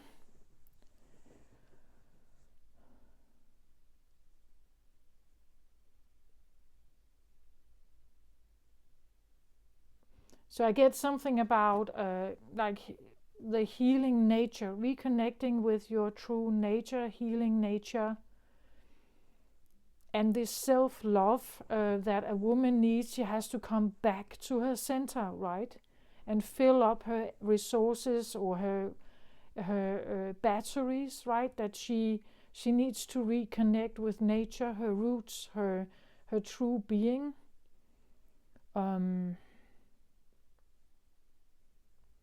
to remember who she is. Again, look at the brightness here of the heart. Look at the brightness of this one, right? Again, that the stallion here is nature. Standing between wands here. Wands could also be seen like trunks. You know, like she is this beautiful healing energy in nature. This is what nature does. That the women are representative of nature, the healing arts of nature. That this is what they have, this is what they do, this is what they can do, but not necessarily must do, right? They are using this when it's necessary, right? She will come in with a sense of nurture in a situation. If her husband is very agitated and frustrated and angry, she cannot have a conversation with him. But if she has a sense of calming, compassion, and empathy, she can calm him down, right? And then they can have a conversation. It's always about the connection, I feel like, with feminine energy. They want the connection. They want some kind of conversation. But I get the feeling, because this is here, I get the feeling it's like this conversation is lost. Or it's only there when she is doing this. It's not a conscious connection. On her part it is, but not on his. She has to establish herself. She has to show herself to have this conversation.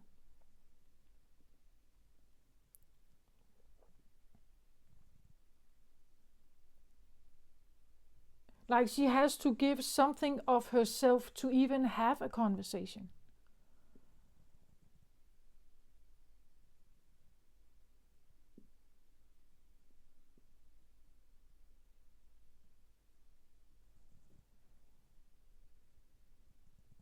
And if she takes this away, I think that if you are a man, you will recognize this. If a woman takes her healing powers away from him, her kindness, her caring, her empathy, her willingness to lend you an ear, to let you fill up the room, to let your frustration or anger be the highlight of the middle point of whatever happens, and she puts herself second. If she doesn't do this, you will take your energy away from her. And you will look for another one who will do this. Right? It's like, it's kind of a given. Or it's considered something that women have to do.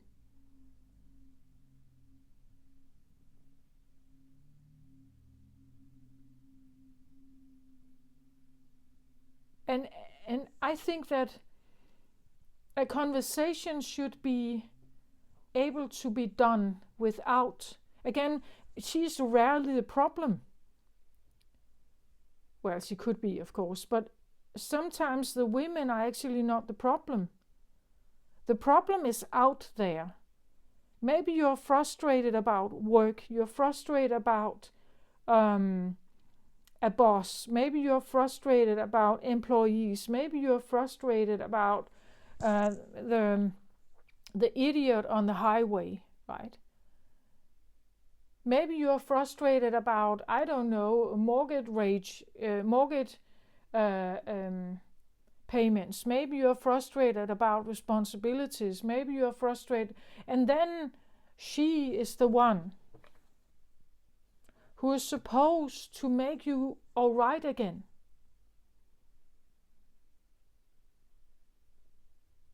But she's not the one who created it necessarily. She just becomes like the buffer, the pillow that you can punch, you know?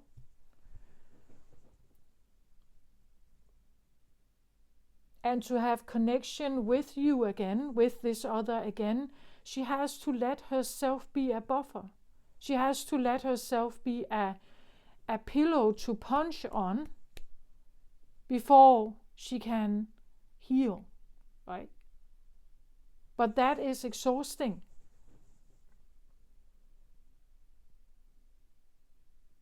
She cannot have a conversation just like that. She may need to sacrifice something to have the conversation again and again and again. Especially with immature masculine energy. Maybe this is what is becoming more apparent, what you have sacrificed to have connection.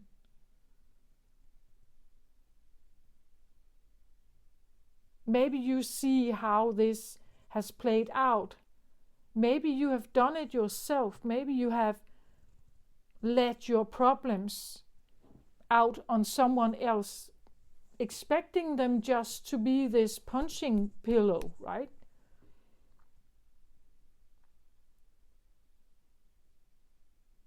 And expecting them to keep doing that when you are frustrated, which is not all right.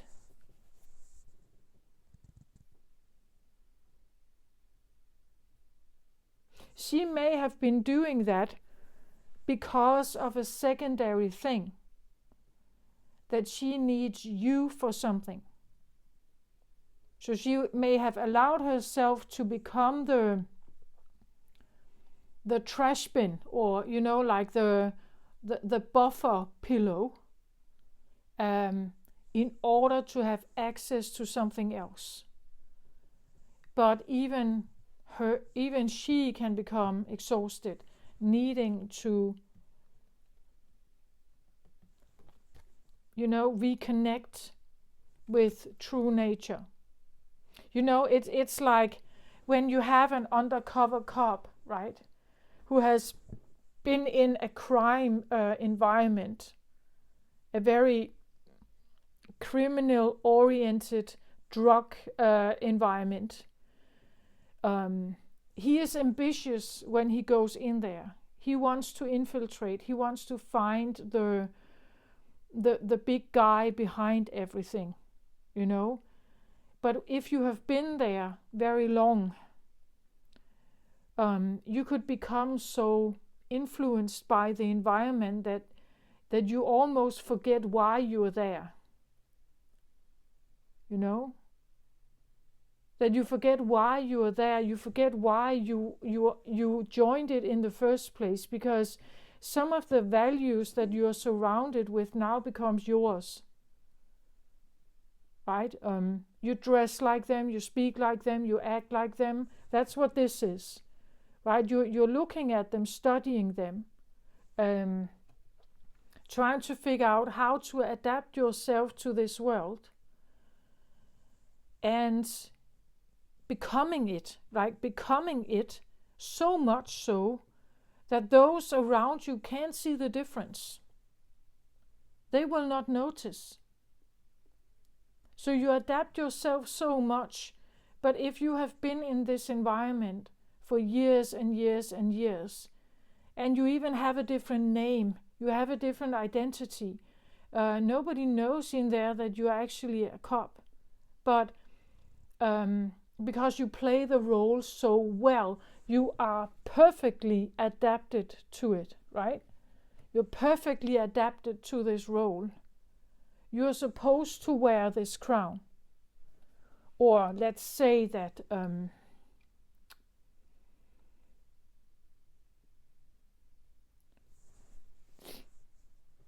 you like being in an environment to get to know everything about it, so that you can find the weaknesses, the weak links, the weak distribution paths, the weak, you can find something, right, that is of value to the police station. But in order to do that, you have to transform yourself into something entirely different and play this perfect role. And when you do that, this is where you now you have access to the vault, right? You have access to the key to something, because you have gotten yourself so enmeshed with something. And now it just feels like it's time to get out, right? It's time to reconnect with your true nature. Now it's time to realize that you were actually a cop. You're not the drug dealer, right? Or you're not the intermediary contact in the streets. You are something else here. And I get the feeling that something wants to get back to its original state. It has now gotten access, or it has retrieved information to now show its true colors, right? To poke or to impact, to take some kind of action, to have impact on something. To act, I want to say, to act.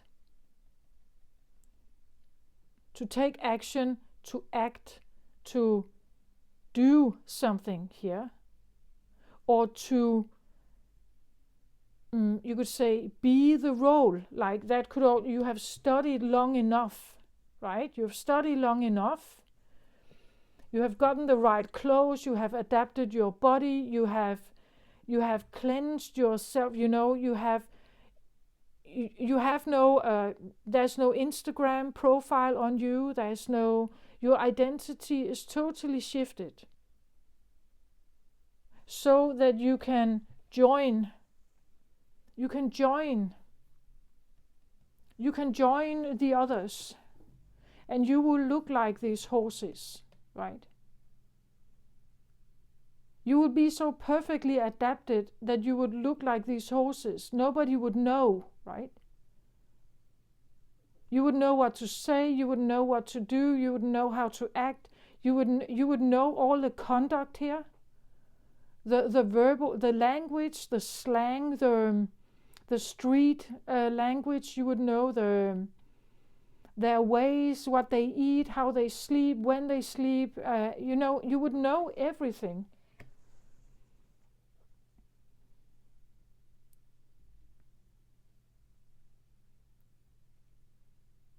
And you're ready now to show your colors, right? You have adapted so much so. You have learned so much now that you're ready to join, right? You're ready to join. You have even, detached from everything else. You have detached from that to join something fully, right? To join something fully. I don't know if it's an act. I get more like whatever you have participated in was an act. And now there is this coming back feeling, needing to cleanse myself from this, return back to who I am, what I was before. I come from something and I am getting out of it to come back to whatever this is, like what this is, right?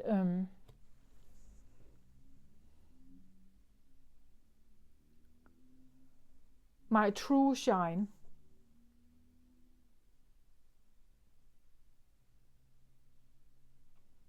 I get like transformation, like from a scene that you had to be in because you just had to, for a bigger goal or something you had to.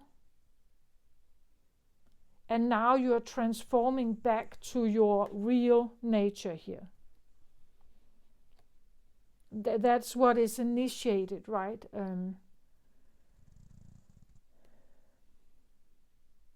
Again, maybe you are transforming back to extreme beauty here from being not beautiful. Like maybe you have lived a life of not being beautiful, hiding yourself.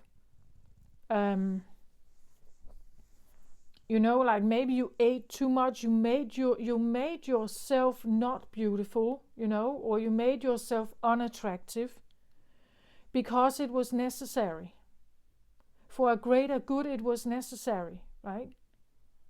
For a bigger purpose, it was necessary. But now you don't have to anymore, right? Now you can own who you are. You're stunningly beautiful here. There's so much worth here that is, you can wear this crown. You've done the work. You have completed the mission. You're ready now, or you're ready to come out here and shine who you really are, right? With so much confidence, I feel like, and self-worth, and it's very conscious now.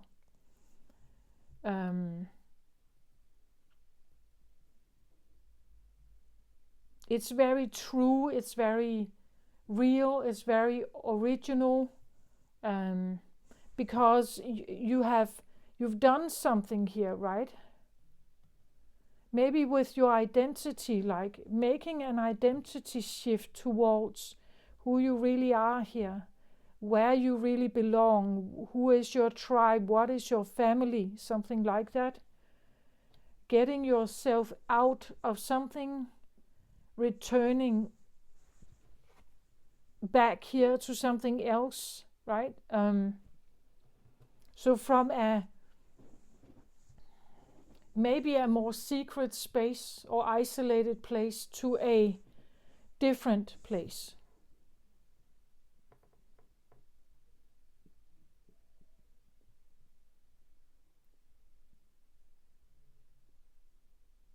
Of, again, as I said, worthiness, of, elegance, of straightening your back, like strength, right?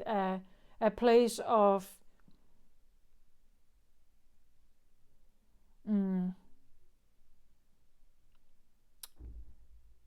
I want to say magnitude, but that could come across a bit. But that's how you need to feel, right? You need to feel that way.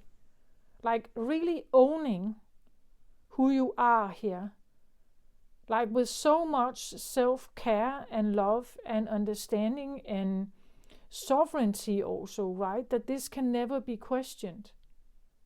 And because, again, sovereignty is usually something we also associate with royalty, right? That they are the sovereign. They're the leader. Many leaders have to be sovereign.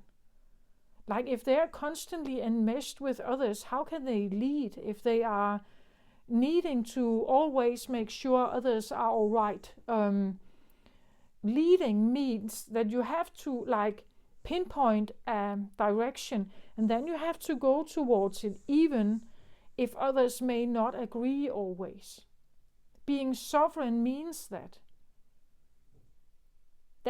it's an undisputed existence. You have to rely so much on yourself and your intuition, your inner guidance, that you go towards it anyway. Otherwise you waver, right? Otherwise you are not sure, or you can be influenced. And leadership, well, leadership shouldn't be influenced that easily, at least if the leader is a very responsible one. Someone who cares about his subjects, not only himself. If he takes this responsibility seriously, and that greatness is not about his greatness, it's about the greatness of the empire, then you could say he is a very responsible leader. And sometimes responsible leaders have to pick pinpoint a path that may not, to like many people, look like a good path, but they have to do it anyway. Because otherwise you will never change the ways, right? Sometimes you have to do something drastically or very different to obtain a new goal. And what she is doing is for the greater good of something more than herself. That is what she has been doing. But now I get the feeling it's like she needs to connect with her true essence now, right? She needs to connect with her true, maybe beauty, because I do get that here, like the worth, the shine, like her power, right? That she has a beautiful power. But maybe she has been hiding it, right? But now it's time to show it, right? It's time to own it also. Wear that crown, right? It's time to own it. Believe that you are stunningly beautiful. Believe that you are worth it. Believe that it's dignity, right? It's dignity, and instead of magnitude, right? It's this sense of dignity.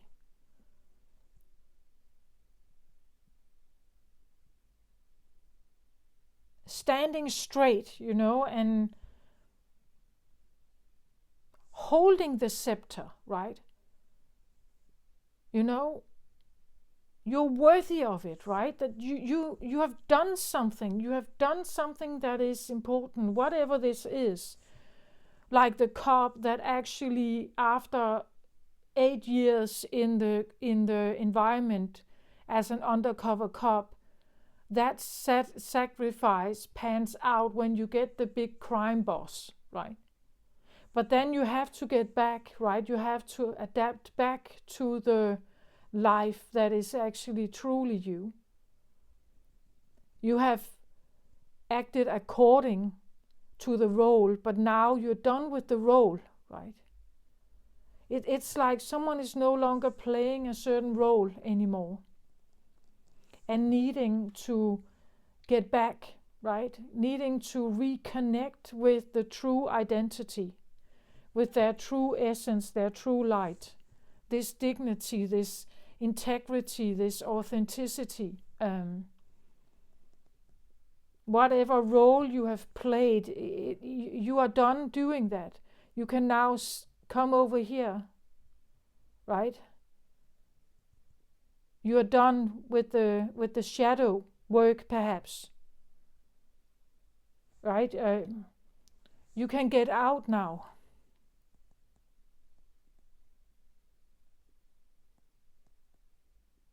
The act is done.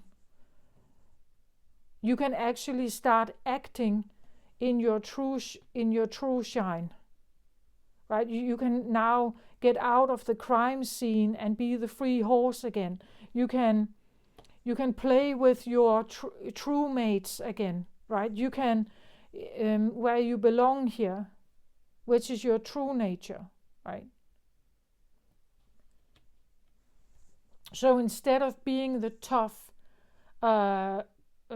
undercover cop in a very criminal, harsh environment, where you had to become harsh yourself, and maybe you had to kill, maybe you had to take drugs, maybe you put yourself in very dangerous environment, perhaps.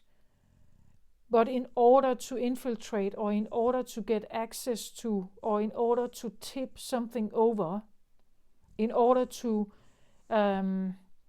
impact something. And because you did that, the crime boss was found and imprisoned and sentenced. So your job is now over. You can get out now, right? You can actually transfer yourself back to who you were before this job or before this task or before this mission, right?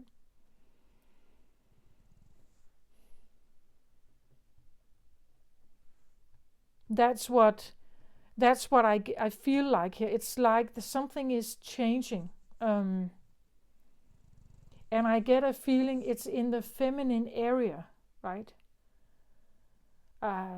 It's in a feminine area. It's in a Taurus Venusian area. That something may have been playing a role, right? But it's not their true nature. And someone has been doing this for a long time and now they are done, right? They have learned enough.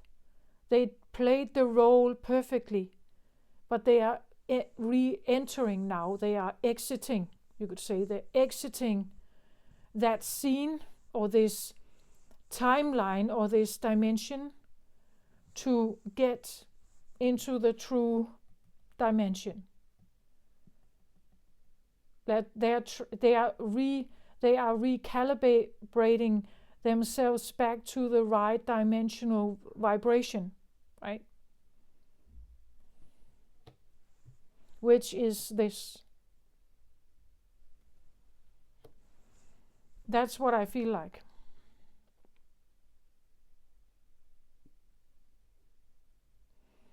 And it's for this full moon. So something is,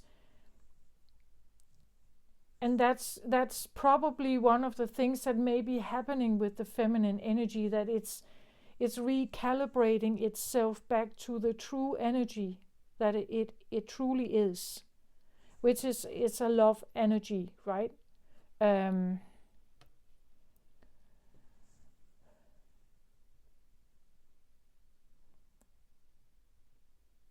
I feel like I'm speaking highly for people who may have been in environments that they actually don't belong in, but they were there to impact something. They were there to impact the children, perhaps. They played a role perfectly, stunningly, right? They played a role perfectly. They adapted perfectly to it. They did it perfectly. Nobody knew, right? They were gathering information. They were making notes, sending them back to the headquarters, something like that.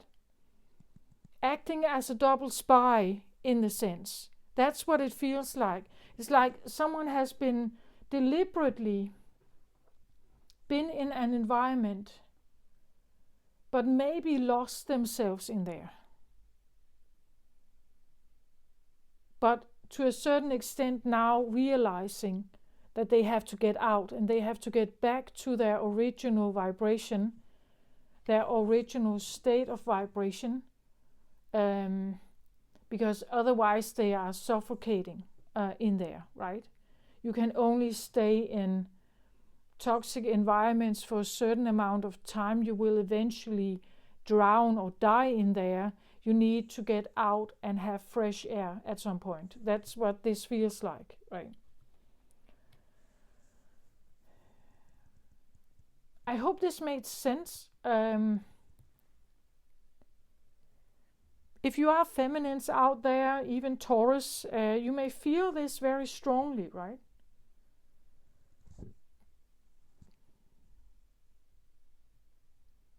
Like having, like needed to be part of something, to secure something else, like to secure the bloodline.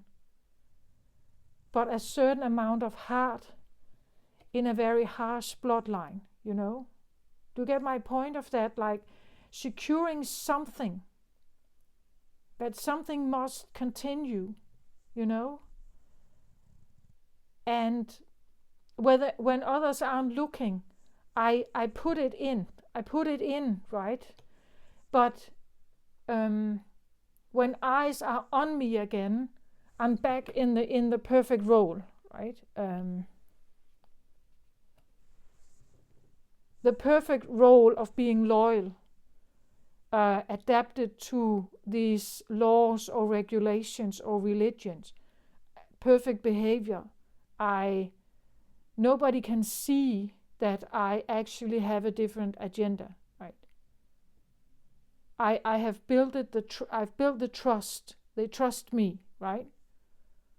I'm picture perfect in this role. I am, I played the role perfectly. I became the queen here. I was a trusted member.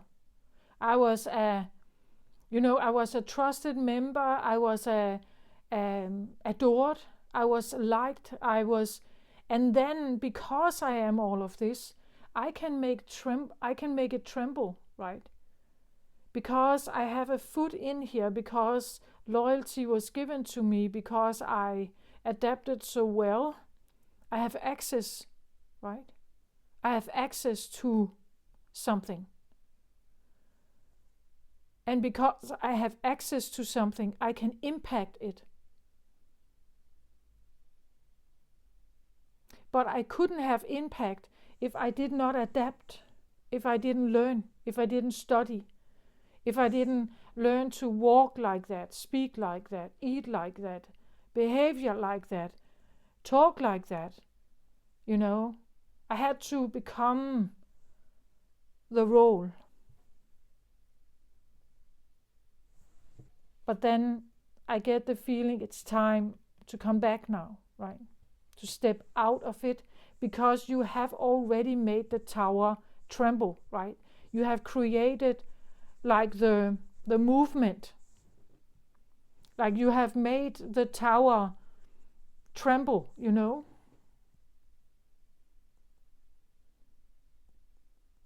because you have impact.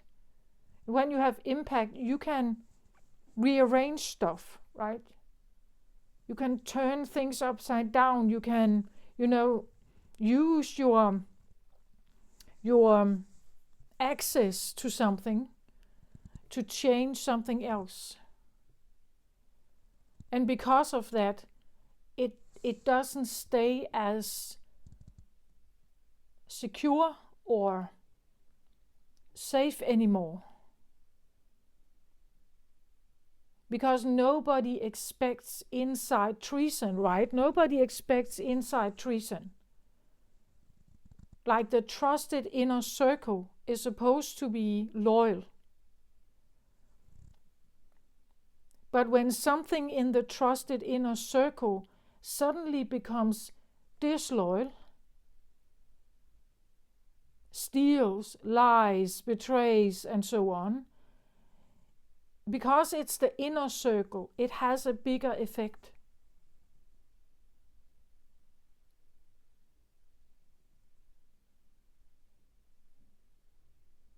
And I feel someone has been in an inner circle of something, doing a perfect job here, got access, was trusted, got access to the keys, was respected. But then they did something, Then they did something. And it made an impact. It changed something. The inner circle was no longer safe. Everything trembled because of this participant, right? Because of this light worker, perhaps, because of this mission.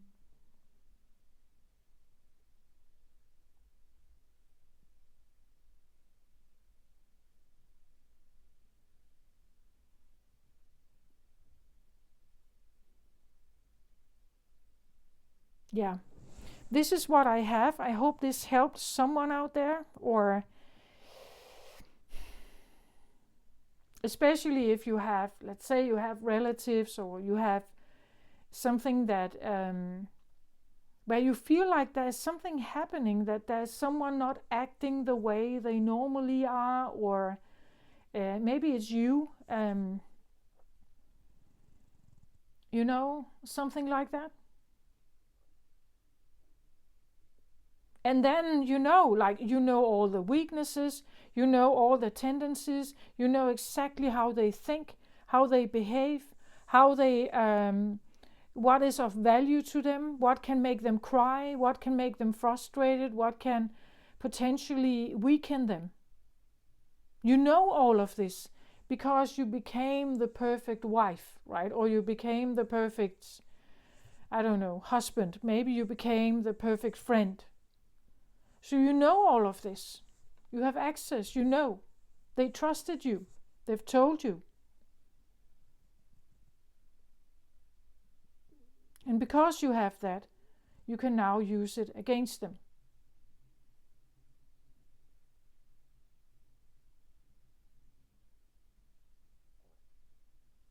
Okay? So it's something like that. It can be on a very little scale. It can be like small things. It can be on a very big scale. But that's what I feel like. I hope this helped somehow. Take care of yourself, everybody out there. I send you my very best. Take care of yourself. Self-care. Nurture yourself. Yeah. Love and light to all of you. Bye-bye.